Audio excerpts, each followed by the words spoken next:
नमस्कार. लक्ष्मीपूजन झालं. आता येणारे 2 दिवस दिवाळी म्हणले की खूपच आनंद आहे. तसं बघायला गेलं तर आध्यात्मिक दृष्टीने जर विचार केला दिवाळीचा तर आपल्या लक्षात येईल की खरोखर आपण पहिल्या दिवसापासून बघत आलेलो आहोत की जीवनातनं आपल्या अंधकार गेला पाहिजे, नकारात्मक दृष्टी गेली पाहिजे, नाही का. आणि ते काढण्याचं प्रतीक म्हणजे हे दिवाळी आहे, दिवाळीचे दिवस आहेत. दुसरी गोष्ट नंतर आपण बघितली की घरची सफाई आपण करतो, पण घरची सफाई करता करता आपल्याला आपल्या आंतरिक शुद्धी सुद्धा करायची आहे आणि म्हणून त्याच्याकडे आपलं लक्ष गेलं पाहिजे. पवित्रता, आत्म्याची शुद्धता, पवित्रता आली पाहिजे. तिसरी गोष्ट म्हणजे आपण सगळेजण माता लक्ष्मीची पूजा करतो, पण भौतिक दृष्टीने पूजा झाली तर त्याचा उपयोग नाही. म्हणून आपल्याला आत्मिक समृद्धी यावी या दृष्टीने पूजा हवी. आंतरिक सौंदर्य खुललं पाहिजे अशी आध्यात्मिक दृष्टी दिवाळी आपल्याला सांगतीये. दिवाळीचे दिवस हे प्रतीकाचे दिवस आहेत, आपल्याला एक एक सांगता येते. आणखी नंतरची येणारी ही जी पाडवा त्याच्यामध्ये सुद्धा आपल्याला माहिती आहे की भगवंतांनी वामनाचं रूप घेऊन बलीला पाताळात लोटलेलं आहे.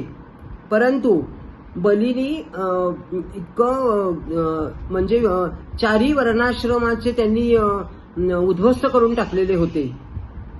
आणि म्हणून अशा वेळेला जरी बली चांगला होता परंतु तो दानशूर सुद्धा होता, पण त्यांनी संस्कृतीचं इतकं मोठं हे नुकसान केलेलं होतं. वर्णाश्रमचं उद्ध्वस्त करणं ही सोपी गोष्ट नाही आणि भगवंताला ती पुन्हा उभी करावी लागली. परंतु त्यांनी तेव्हा सुद्धा त्यांनी काहीतरी चांगलं काम केलेलं आहे आणि म्हणून वाईट माणसात सुद्धा असलेले शुभत्व पाहण्याची दृष्टी आपल्याला बलिप्रतिपदा देते. त्यांनी चांगलं काम केलं होतं म्हणून त्याच्यासाठी ठेवलेला हा एक दिवस तो म्हणजे बलिप्रतिपदा. नंतर दुसरी गोष्ट म्हणजे कनक आणि कांता यांच्याकडे पाहण्याची दृष्टी माणसाची बदलावी. म्हणून भाऊबीजी दिवशी सुद्धा स्त्रीकडे भोग्य नाही, त्याज्य नाही, तर पूज्य आहे आणि मातृत्व आहे तिच्याजवळ. ह्या गोष्टी बघणं अतिशय आवश्यक आहे. आणि म्हणून संस्कृती मानवाला विकारावरती स्थिर राहण्याकरता शिकविते. विकारावरती स्थिर राहिलं पाहिजे आणि म्हणून त्यासाठी शक्ती देते. म्हणून दिवाळीच्या दिवसामध्ये समस्त स्त्री जातीकडे बघण्याचा दृष्टिकोन बंधुत्वांचा बदलला पाहिजे. आणि म्हणून भाऊ आणि बहिणी यांचं प्रेमाचं प्रतीक म्हणून भाऊबीज आहे.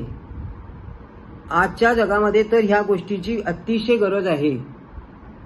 बहिणीने कुंकुम तिलक करताना मनामध्ये योजना करा, मनामध्ये म्हणायचंच आहे की माझ्या समस्त स्त्री जातीकडे तू पूजनीय दृष्टीने पाहावंस. अशासाठी ही आध्यात्मिक दृष्टीने ही आपल्याला 4 दिवस दिलेले आहेत. जसे हे वाईट गोष्टीमध्ये शुभत्व बघण्याची दृष्टी आपल्याला संस्कृती देते, तसंच कुठलीही नकारात्मक गोष्टी असेल तर ती सुद्धा आपण सकारात्मक दृष्टीने पाहावी अशी ही दृष्टी आपल्याला दिवाळी देते. आणि म्हणून ह्या दीपावलीचे 4 दिवस म्हणजे दीपावली असे एक माळ ओवत गेल्यासारखं आहे. एक गोष्ट गेली, दुसरी गोष्ट घालवायची, तिसरी गोष्ट अशी माळ आहे ती अशी दीपावली म्हणजे चांगल्या गोष्टींची माळ आपल्याला ती प्राप्त करून घ्यायची आहे. आणि म्हणून आनंदाने बाहेर जसं दिव्यांचा लखलखाट आनंद आहे तसा आनंद आतमध्ये पण फुलावा. त्याच दृष्टीने आपल्याला आध्यात्मिक प्रगती करता येईल आणि आध्यात्मिक दृष्टीने विचार करता येईल की हे दिवाळीचे सण असे का दिलेले आहेत, तर ह्या गोष्टी करता दिलेले आहेत. जरी सगळ्या झगमगामध्ये आपण हरवून गेलो तरी देखील शांत चित्ताने विचार केला तर आपल्या लक्षात येईल की हे एक प्रतीक आहे दिवाळीचं.